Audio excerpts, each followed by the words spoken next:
कस्तो रमाइलो हुन्छ होला त्यहाँ ठ्याक्क जाने होइन। खाना पनि खान नपाउँ 2 दिन जति भोकै गिटी कुट्नु पाऊँ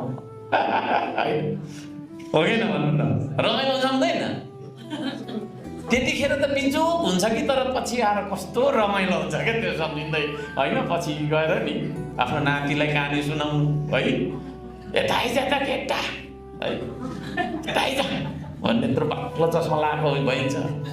त्यो युट्युबमा दार्चुला पुल भन्ने सर्च गर्दा उसले गरिदिन्छ, त्यो हेऱ्यो पिल आँसु झर्छ कि ध्रुवजी रुनु भएको जस्तो रोइन्छ होला, रोइँदैन भन्नु त।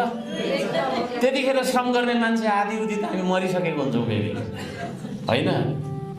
अब कसको कहिले जाने दिन छ त्यो त थाहा हुँदैन, तर पनि बाँचेकोले त हेर्छ नि त आफ्नो नाति बनातीलाई हेर्न लगाएर सो हेर्दा त दार्चुलामा पुलमा है कस्तो गर्दा। That is the history we want to create. त्यो इतिहास रच्नुपर्छ हामीले है, पसिनाले लेखेको इतिहास लेख्न रगतै बगाउनुपर्छ। हामीले लेखेको इतिहास चाहिँ पसिनाले लेखेको इतिहास।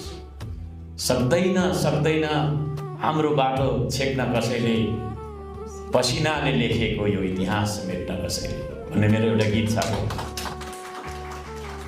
त्यो पोखरा खोलाको पानी ल्याउँदाखेरि है वर्ल्ड रेकर्ड राखेको कुराहरू ती सारा मान्छेहरूलाई सम्झन्छु। त्यो इतिहास रच्नलाई पसिना के अरे रगत बगाउनु परेन।